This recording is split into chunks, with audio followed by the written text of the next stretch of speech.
Hello, guys. Welcome to 5 Minute School. Hello all, কেমন আছো সবাই? আশা করি সবাই ভালো আছো। আজকে তোমাদের সঙ্গে পরমাণুর গঠন বা স্ট্রাকচার অফ অ্যাটম নিয়ে কথা বলবো।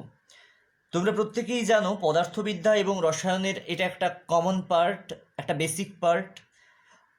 এবার এই চ্যাপ্টারটা থেকে বিভিন্ন কম্পিটিটিভ এক্সামে যেমন কোয়েশ্চেনও আসে, তেমনি এই চ্যাপ্টারটিকে যদি আমরা ওমিট করে যাই, অনেকগুলো চ্যাপ্টার পদার্থবিদ্যা এবং রসায়নবিদ্যার অন্যান্য চ্যাপ্টারগুলো আমরা ওমিট করে যাব। সেই জন্য এই চ্যাপ্টারটা আসলে বেসিক হিসেবে ভীষণ গুরুত্বপূর্ণ একটি চ্যাপ্টার। তো চলো কথা না বাড়িয়ে শুরু করা যাক আজকের আলোচনাটা। তার আগে একটা ছোট্ট কথা বলছি, যদি এই বেসিক বিষয়টি ভালো লেগে থাকে অবশ্যই একটা লাইক করো আর বন্ধুদের সাথে শেয়ার করো ভিডিওটা। আর হ্যাঁ, এখনও যারা আমাদের চ্যানেলটা সাবস্ক্রাইব করোনি প্লিজ সাবস্ক্রাইব করে পাশে থাকা বেল আইকনটি প্রেস করে দিও। দেখো, পরমাণুর গঠন পড়তে গেলে আমাদের প্রথমে একটুখানি ইতিহাস জেনে নিতে হবে। সেটা হচ্ছে এই পরমাণু সংক্রান্ত ধারণার সূচনা হয় মোটামুটিভাবে ধরো খ্রিস্টের জন্মের 500 বছর আগে। এই ব্যাপারে ভারতের একজন ঋষি ছিলেন যার নাম হচ্ছে কণাদ, মহর্ষি কণাদ। তাকে এই পরমাণু সংক্রান্ত ধারণার পথিকৃৎ মনে করা হয়। তার একটা কথা তিনি বলেছিলেন, পরমাণু হচ্ছে সৎকারণ্যতম, অর্থাৎ পরমাণু সৎ স্বরূপ। তার মানে হচ্ছে অস্তিত্ব আছে এমন একটা পদার্থ। ঠিক আছে, তার মানে কণা প্রথম বললেন পরমাণুর অস্তিত্ব আছে এরকম একটা পদার্থ। ঠিক আছে, তিনি এই কণাগুলোর নাম দিয়েছিলেন পরমাণু। দেখো, এর পরবর্তীকালে এটাকে ডেমোক্রিটাস বলে একজনের নাম জানো নিশ্চয়ই।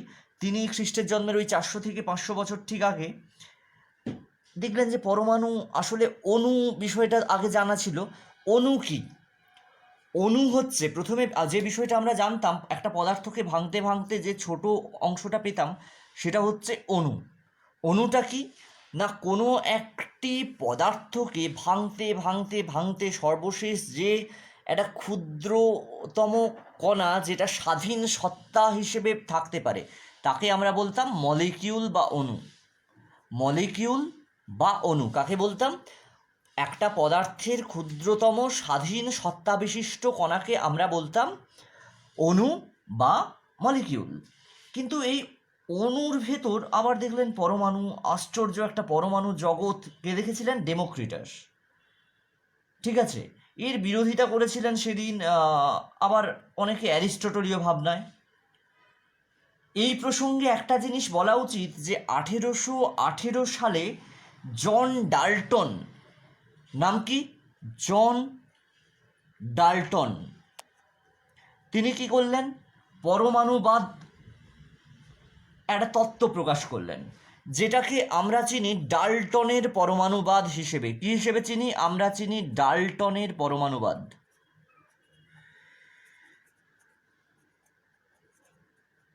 এই ডাল্টনের পরমাণুবাদ বা ডাল্টনস অ্যাটমিক থিওরি আসলে কি? তিনি বললেন প্রত্যেক পদার্থ অসংখ্য অবিভাজ্য কণা দ্বারা গঠিত। মাথায় রাখবে, কি বললেন প্রথমে?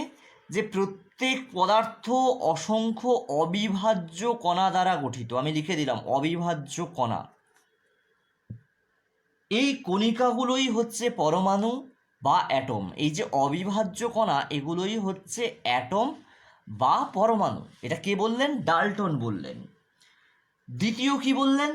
দ্বিতীয় বললেন একই পদার্থের পরমাণুগুলির আকার, আকৃতি, ভর, রাসায়নিক ধর্ম এগুলো সব একই হয়।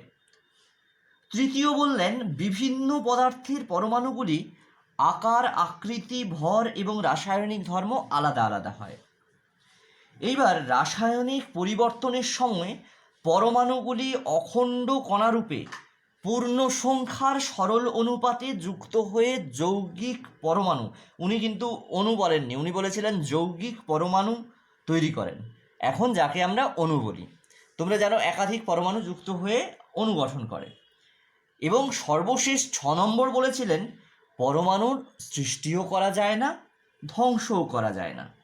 তাহলে কি কি বললেন?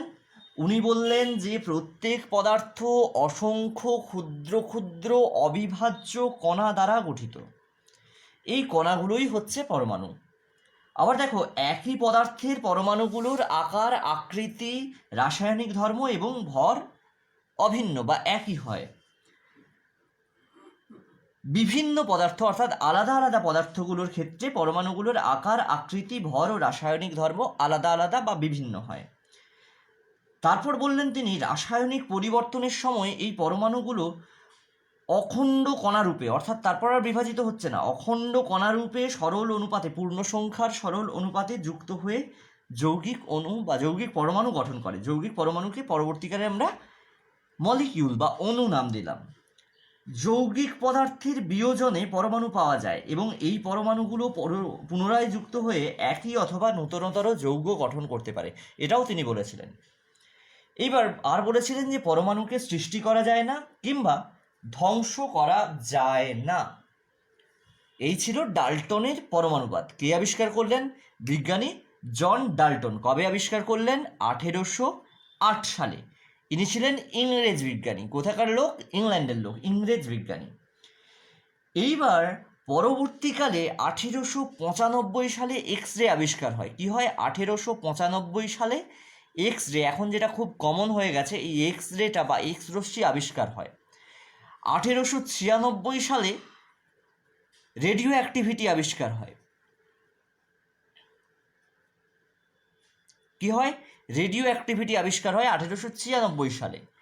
তারপর থেকে কি হলো? এই পরমাণু সংক্রান্ত দৃষ্টিভঙ্গিটা আস্তে আস্তে করে বদলাতে শুরু করলো। ক্যাথোড রশ্মির বিভিন্ন ধর্ম পরীক্ষা করে বিজ্ঞানী জে জে থমসন, নাম কি?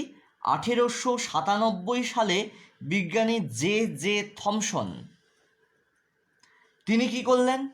তিনি সিদ্ধান্ত নিলেন যে ক্যাথোড রশ্মি নেগেটিভ চার্জযুক্ত অতি ক্ষুদ্র কণার স্রোত এবং এই কণাগুলো সব পরমাণুরই উপাদান। তখনই আমরা পরিষ্কার করে জানতে পেরেছিলাম যে পরমাণু অবিভাজ্য, এই কথাটি আসলে ঠিক নয়। তাহলে কখন জানলাম? 1897-তে জে জে থমসন যখন বললেন যে ক্যাথোড রশ্মি নেগেটিভ চার্জযুক্ত অতি ক্ষুদ্র কণার স্রোত, তখনই আমরা জানতে পারলাম যে পরমাণু অবিভাজ্য, এই কথাটি ঠিক নয়। এরপর কয়েকজন বিজ্ঞানীর নাম একটু না করলেই নয়, তারা হচ্ছেন Goldstein, Rutherford, Nils bore, NEILS, Nils bore, বিজ্ঞানী নিলস বোরের নাম সবাই শুনেছ। স্যাডউইক। এনারা কি করলেন? এনারা গবেষণা করে পরমাণু সম্বন্ধীয় যেসব তথ্য আমাদের সামনে নিয়ে এলেন, সেগুলো থেকে আমরা একটা বিস্ময়কর জগৎ সম্পর্কে জানতে পারলাম। কি জানতে পারলাম? না, এই যে একটা পরমাণু বা অ্যাটম, এটা আসলে অবিভাজ্য নয়। এর দুটো অংশ আছে। একটা হচ্ছে নিউক্লিয়াস বা কেন্দ্র। কে আছে? নিউক্লিয়াস বা কেন্দ্র। তার বাইরে আছে নিউক্লিয়াসের বাইরে ইলেকট্রন মহল। কে আছে? নিউক্লিয়াস বহির্ভূত অংশ।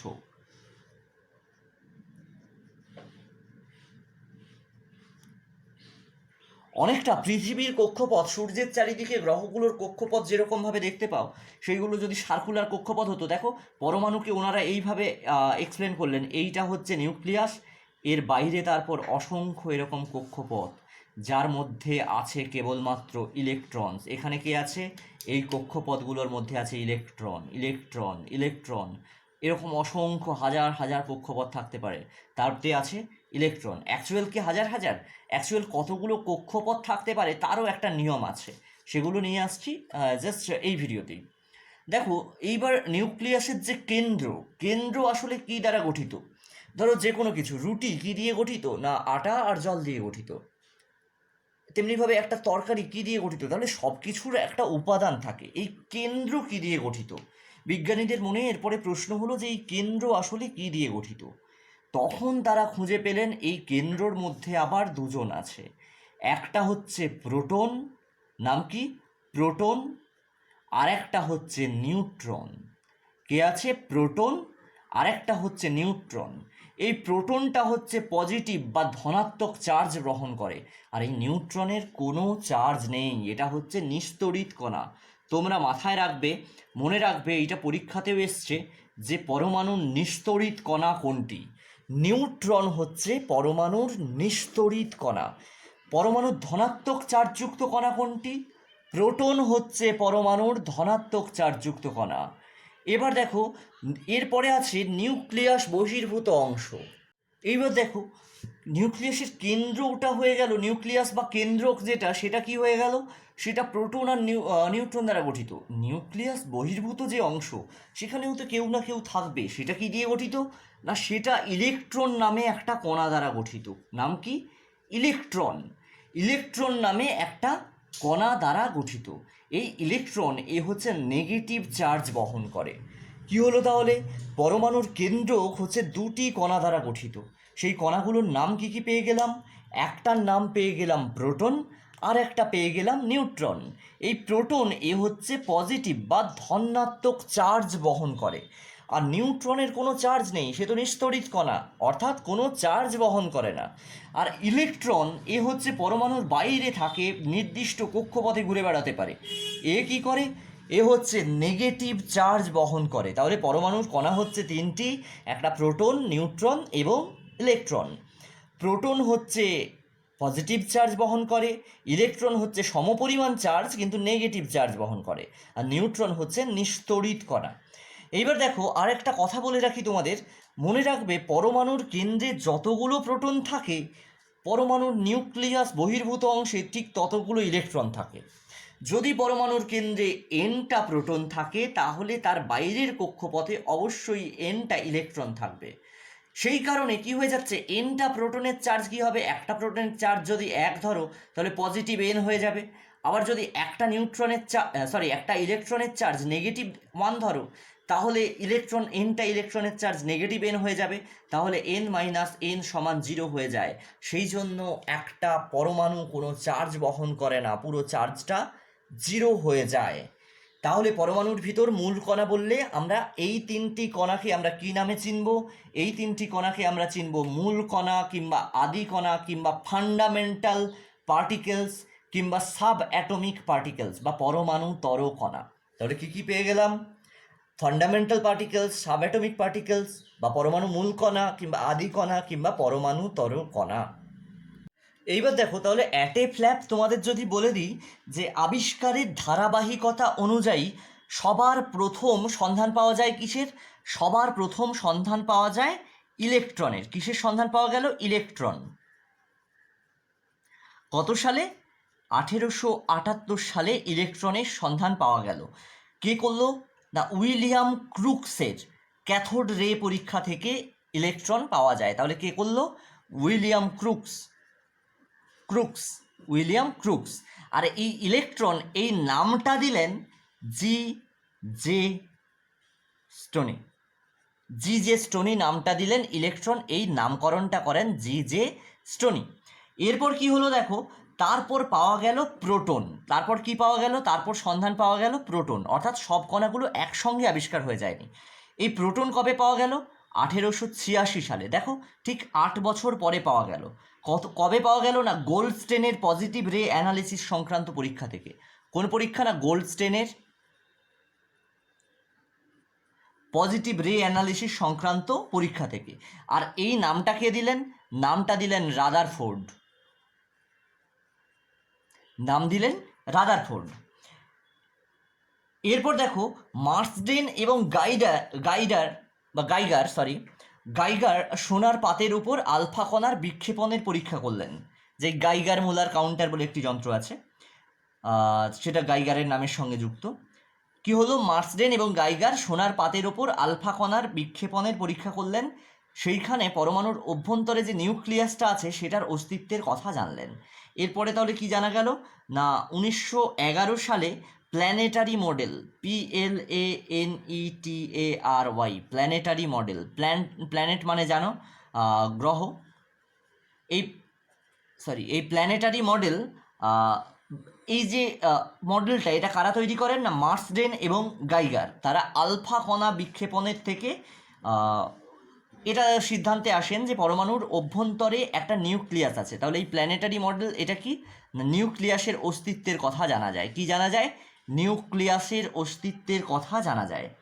এরপর দেখো আরও অনেকটা পরে 1932 সালে গিয়ে নিউট্রন আবিষ্কার হয়। কি হয়? 1932 সালে নিউট্রন আবিষ্কার হয়। এইবারে তোমাদের মনে নিশ্চয়ই প্রশ্ন আসছে যে এই প্ল্যানেটারি মডেল এটা পরবর্তীকালে রাদারফোর্ড এটাকে মডিফিকেশন করেছিলেন, এই প্ল্যানেটারি মডেলটাকে মডিফিকেশন করেছিলেন এবং পাবলিশ করেছিলেন রাদারফোর্ড। কে করেছিলেন? রাদারফোর্ড। আসলে রাদারফোর্ড এই প্ল্যানেটারি মডেলে কি বলেছিলেন সেটা একটু বলে দেবো, জাস্ট আর লিখে বলবো না, জাস্ট একটু তোমাদের জানার জন্য বলে দেবো। সেটা হচ্ছে পরমাণুর ভেতরে অতি ক্ষুদ্র পজিটিভ চার্জযুক্ত ভারী কঠিন অংশটি হচ্ছে নিউক্লিয়াস। বললেন যে এই একটা পরমাণুর ভেতরে এই অতি ক্ষুদ্র ভারী যে কণা এইটা হচ্ছে নিউক্লিয়াস। ঠিক আছে, ভারী যে অংশ এইটা হচ্ছে নিউক্লিয়াস। এইটা কি হয় না পজিটিভ চার্জযুক্ত হয় এবং কঠিন হয়, এর বাইরে সব ইলেকট্রনেরা ঘুরে বেড়ায়। দেখো এই কথাটাও তিনি বললেন, কি বললেন? নেগেটিভ চার্জযুক্ত ইলেকট্রনগুলি নিউক্লিয়াসকে ঘিরে বিভিন্ন আকারের বৃত্তাকার পথে বিভিন্ন সংখ্যায় তীব্র বেগে আবর্তন করে। ইলেকট্রনের আবর্তনের এই পথগুলোকে বলা হয় কক্ষপথ। তার মানে কি দাঁড়ালো? এই যে পথগুলোতে ইলেকট্রন ঘুরে বেড়ায়, এরকম অসংখ্য পথ আছে, এইগুলো হচ্ছে কক্ষপথ বা অরবিট। ঠিক আছে, তাহলে এই চিত্রটা বলো তো, এটা দেখে সবার প্রথম তোমাদের কিসের কথা মনে আসছে? তোমরা যদি দেখো এখানে একটা ইলেকট্রন ঘুরে বেড়াচ্ছে, এখানে একটা ঘুরে বেড়াচ্ছে, এখানে একটা ঘুরে বেড়াচ্ছে, তাহলে সবার প্রথম যেটা মাথায় আসছে এইটা হচ্ছে সূর্য, আর এইগুলো গ্রহ, অর্থাৎ আমাদের যে সৌর জগৎ সেটার কথা মাথায় এসছে। ঠিক একইভাবে রাদারফোর্ডের মাথায়ও একই কথা এসেছিল। তিনি তারপর বলেছিলেন ইলেকট্রনের ভর হচ্ছে নগণ্য, কিন্তু পরমাণুর সমস্ত ভর নিউক্লিয়াসে সংস্থাপিত। তার মানে প্রোটনের ভর হচ্ছে অনেক বেশি। তিনি ভেবেছিলেন প্রোটন এবং নিউট্রন মিলে, তখনও তিনি সেটা বলেননি, তিনি বলেছিলেন নিউক্লিয়াসের ভর অনেক বেশি, আর এই যে ইলেকট্রনগুলো এগুলো খুব নগণ্য একটা ভরের।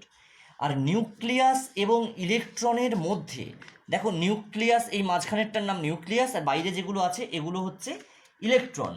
এগুলোর মধ্যে ক্রিয়াশীল তড়িতাকর্ষণ বল এবং ইলেকট্রনের ঘূর্ণনের ফলে, যে কোনো বস্তু ঘুরলে কি বল তৈরি হয় তোমরা জানো? সেন্ট্রিফিউগাল বল তৈরি হয়। ইলেকট্রনের ঘূর্ণনের ফলে সৃষ্ট বলের নাম কি? কেন্দ্রাতিগ বল, কেন্দ্রাতিগ বল বা সেন্ট্রিফিউগাল, CENTRIFUGL, সেন্ট্রিফিউগাল ফোর্স। এই দুটি হচ্ছে, অর্থাৎ কি হচ্ছে, এই দুটোর মধ্যে যে আকর্ষণ বল আর সেন্ট্রিফিউগাল ফোর্স, এই দুটো হচ্ছে সমান এবং বিপরীতমুখী। সেই জন্যই ইলেকট্রনগুলি পরমাণুকে কেন্দ্র করে ঘুরে বেড়াতে পারে। যদি তা না হতো কি হতো? সবাই গিয়ে ওই কেন্দ্রকে ঝাঁপ দিত, সবাই ওখানে টেনে নিত আস্তে আস্তে করে। এইবার তিনি বলেছিলেন যে পরমাণুর দুটি অংশ, যেমন আগে আমরা বলেছিলাম, একটা হচ্ছে নিউক্লিয়াস পার্ট আর একটা হচ্ছে এক্সট্রা নিউক্লিয়ার পার্ট, অর্থাৎ নিউক্লিয়াস বহির্ভূত অংশ। নিউক্লিয়াসের অন্তর্গত মোট পজিটিভ চার্জ এবং নিউক্লিয়াস বহির্ভূত ইলেকট্রনগুলির মোট নেগেটিভ চার্জ সমান এবং বিপরীত। সেজন্য সামগ্রিকভাবে পরমাণু জগৎ হচ্ছে নিস্তরী। মনে থাকবে।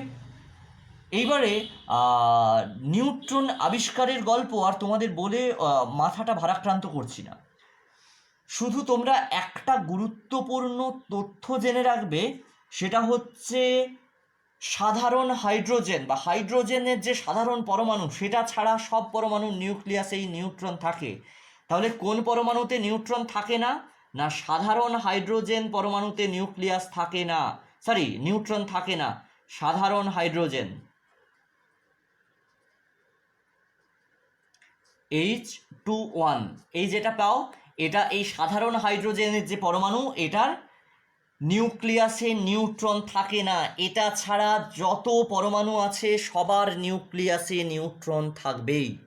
এইবার কয়েকটা গুরুত্বপূর্ণ তথ্য তোমাদের দেব। সেটা হচ্ছে, প্রথমে তথ্য দেব ইলেকট্রন সম্পর্কে। কি সম্পর্কে তথ্য দেব? ইলেকট্রন। এই ইলেকট্রনকে আমরা E- কিংবা E-10 কিংবা নর্মাল E দ্বারা প্রকাশ করি। এই যে ইলেকট্রন, এটার ভর কত হয়?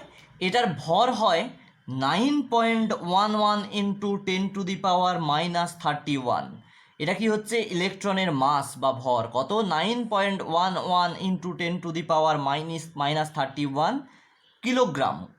জাস্ট তোমরা জানো ইউনিট ছাড়া কোনো কিছু ভর মাপা যায় না, কোনো ভৌত রাশি পরিমাপ করা যায় না, সেই জন্য এটার ভর হচ্ছে 9.11 ইন্টু 10⁻31 কিলোগ্রাম। এবার যদি আমরা এটাকে অ্যাটমিক ভর ইউনিটে প্রকাশ করি, পারমাণবিক ভর ইউনিট বা এএমইউ যেটা বলা হয়, সেখানে কত হয়ে যায় 0.000549 AMU। এমসিকিউ এর জন্য এই তথ্যগুলো অবশ্যই মনে রাখবে। এবং মনে রাখবেন ইলেকট্রনের চার্জের প্রকৃতি হচ্ছে নেগেটিভ, তাহলে এখানে কে থাকে, নেগেটিভ চার্জ বা ঋণাত্মক চার্জ থাকে।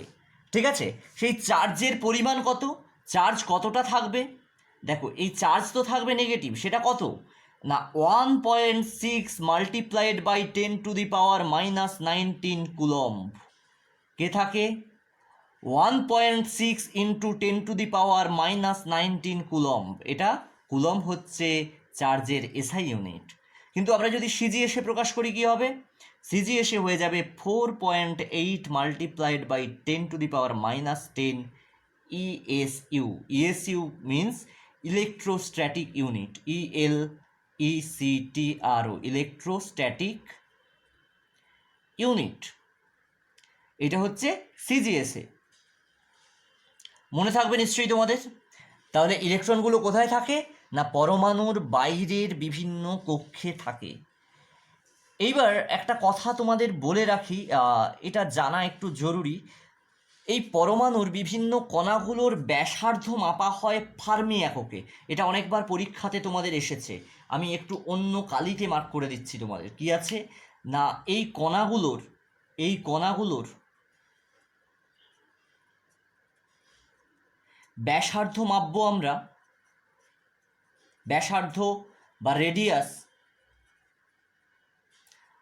মাপি কোন ইউনিটে না ফার্মি ইউনিটে, ফার্মি বা FERMI, ফার্মি। এক ফার্মি মানে কি, 1 ফার্মি মানে হচ্ছে 10⁻⁻13 সেন্টিমিটার। 1 ফার্মি মানে কত, 10⁻⁻13 সেন্টিমিটার, তার মানে কত 10⁻⁻15 মিটার। ঠিক আছে, মনে থাকবে। আবার আরেকটা কথা তোমাদের বলে রাখি, এইখানে AMU নিয়ে একটু বলে দিই, 1 AMU, ঠিক আছে, অর্থাৎ পারমাণবিক ভর একক যেটা atomic mass unit, AMU means atomic mass unit, 1 AMU means 1.66 into 10⁻⁻24 gram, 1.66 into 10⁻⁻24 gram, খুব ভালো করে মনে রাখবে। এরপরে আসছি প্রোটন। প্রোটনে কি আছে, প্রোটনকে আমরা প্রকাশ করি P প্লাস কিংবা P কিংবা H11 এরকম দ্বারা প্রোটনকে আমরা প্রকাশ করি। এবং আমরা প্রত্যেকে জানি প্রোটন পজিটিভ চার্জ বহন করে। কি করে, পজিটিভ চার্জ বহন করে। একটা প্রোটনের ভর কত, একটা প্রোটনের মাস কত না 1.6725 ইন্টু 10⁻⁻27 কিলোগ্রাম, 1.6725 ইন্টু 10⁻⁻27 কিলোগ্রাম। একে কি বলি, আর এমইউ ইউনিটে কত 1.0076 AMU, কিংবা বলা হয় nearly equals 1 AMU, 1 atomic mass unit. কিন্তু অনেক ক্ষেত্রে আমি দেখেছি 1.0076, এই কথাটা মনে রাখতে হয়, মনে রাখা প্রয়োজন হয়। এইবার একটা প্রোটনের চার্জ কত, চার্জ তো পজিটিভ বুঝলাম, কিন্তু চার্জটা কত। দেখো চার্জের একটা সুবিধা হচ্ছে একটা মনে রাখলেই হবে। এখানে যে চার্জটা মনে রেখেছিলে ইলেকট্রোস্ট্যাটিক ইউনিট কিংবা কুলম্বে, একই চার্জ, কেবলমাত্র এখানে নেগেটিভ ওখানে পজিটিভ। তাহলে চার্জ কত 1.6 ইন্টু 10⁻⁻19 কুলম্ব। এটা কোষে এসআই ইউনিটে। আর 4.8 মাল্টিপ্লাইড বাই 10⁻⁻10 ESU, এটা হচ্ছে সিজিএস ইউনিটে। এইবার একটা প্রোটনের ব্যাসার্ধ কত, এটা পরীক্ষাতে আমি দেখেছি যে রেডিয়াস অফ প্রোটন, একটা প্রোটনের রেডিয়াস বা ব্যাসার্ধ কত 1.2 ফার্মি। আমি একটু আগেই জাস্ট বললাম পরমাণুর এই কণাগুলোর ব্যাসার্ধ মাপা হয় ফার্মি এককে। তাহলে একটা প্রোটনের রেডিয়াস কত, একটা প্রোটনের রেডিয়াস বা ব্যাসার্ধ হচ্ছে 1.2 ফার্মি। এইবার যে কণাটি আসছে সেটির নাম হচ্ছে নিউট্রন। কণার নাম কি? নিউট্রন। সেটাকে আমরা N কিংবা N10 এইরকম দ্বারা প্রকাশ করি। এবং মনে রাখবো নো চার্জ, এটা হচ্ছে নিস্তড়িত কণা, কোনো চার্জ ফার্জের গল্প নেই। এইটার ভর কত তাহলে? এর ভর হচ্ছে 1.6750 মাল্টিপ্লাইড বাই 10⁻⁻27 কিলোগ্রাম। কিংবা যদি আমরা এটাকে AMU-তে প্রকাশ করি সেটা হয়ে যায় 1.0087 AMU, কিংবা বলা হয় নিয়ারলি ইকুয়ালস 1 AMU। তাহলে মোটামুটি যদি মনে রাখো প্রোটন এবং নিউট্রনের 1 AMU করে ভর, তাহলেও চলবে। এবার মনে রাখবে এতে কোনো চার্জ নেই, আমি আগেই বলে দিলাম কোনো চার্জ মনে রাখার ঝামেলা নেই তোমার। কিন্তু মনে রাখবে একটি নিউট্রনের রেডিয়াস কত? একটি নিউট্রনের রেডিয়াস হচ্ছে একটি প্রোটনের রেডিয়াসের সঙ্গে সমান। সেটা কত? 1.2 ফার্মি। জাস্ট একটু আগেই বললাম যে একটি প্রোটনের রেডিয়াস হচ্ছে 1.2 ফার্মি, ঠিক একইভাবে একটি নিউট্রনের রেডিয়াসও 1.2 ফার্মি। তো এই ভিডিওতে এই পর্যন্ত তথ্য দেওয়াই ঠিক হবে আমি মনে করছি, কারণ অকারণ আরও বেশি বেশি তথ্য দিয়ে তোমাদের মাথাটা ভারাক্রান্ত করতে চাচ্ছি না। পরবর্তী ভিডিওতে আমরা নিউক্লিয় বল কিংবা নিউক্লিয়াসের গঠন, সৌরজগৎ পরমাণুর মধ্যে কী কী পার্থক্য আছে, ডিস্ট্রিবিউশন অফ ইলেকট্রন বা ইলেকট্রন সজ্জা, অরবিটালস, এইগুলো নিয়ে কথা বলবো পার্ট 2-তে। এবার পার্ট 2 ভিডিওটা পরেই খুব তাড়াতাড়ি নিয়ে আসছি। ততক্ষণ এই যে তথ্যগুলো আজ দিলাম এগুলো কম্পিটিটিভ এক্সামের ক্ষেত্রে ভীষণ ভীষণ ভীষণ গুরুত্বপূর্ণ। অবশ্যই কমপ্লিট করে নিও এবং নিজেদের খাতায় লিখে রেখো। এক্ষেত্রে আরেকটা ছোট্ট টিপ দেবো, সেটা হচ্ছে অডিবল মেমোরিকেও কাজে লাগাও। যদি ভিডিওটা ভালো লাগে অবশ্যই লাইক করো, আর যারা এখনও সাবস্ক্রাইব করোনি প্লিজ, কী করছো, প্লিজ সাবস্ক্রাইব করে পাশে থাকা বেল আইকনটি প্রেস করে দাও, যাতে পরের ভিডিওর নোটিফিকেশন সবার আগে তুমি পেতে পারো। ভালো থেকো, ভালো থেকো, ভালো থেকো। ধন্যবাদ।